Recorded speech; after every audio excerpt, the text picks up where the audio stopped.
大家好，我係 Margaret， 今日為大家介紹上海璧人科技股份有限公司6082。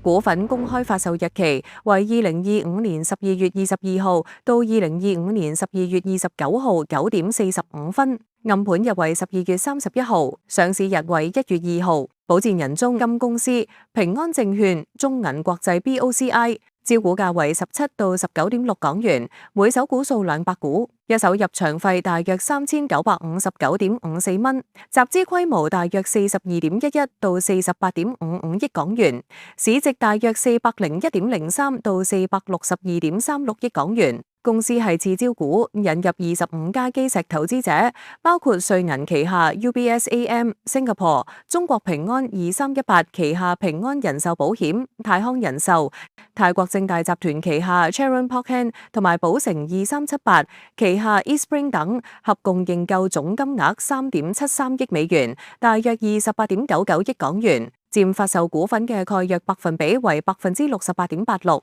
璧人科技開發 GPGPU 晶片同埋基於 GPGPU 嘅智慧計算解決方案，為 AI 提供所需嘅基礎計算能力。通過整合自主研發嘅基於 GPGPU 嘅硬體同埋專有嘅 Byron Super 軟件平台，公司嘅解決方案支持從雲端到邊緣嘅廣泛應用中 AI 模型嘅訓練同埋推理。特別係公司基於 GPGPU 嘅解決方案喺大語言模型 LLMs 嘅預訓練、後訓練同埋推理方面嘅強大性能同高效能，擁有高技術壁壘，使公司喺國內競爭中具有關鍵優勢。公司收入主要來源於產品銷售、提供支援或者研保服務，以及智慧計算集群嘅租賃。綜合損益及其他全面收益表概要方面，截至2025年6月30號止6個月，公司收入為0.59億元，毛利率為31.86%，期內虧損為16億元。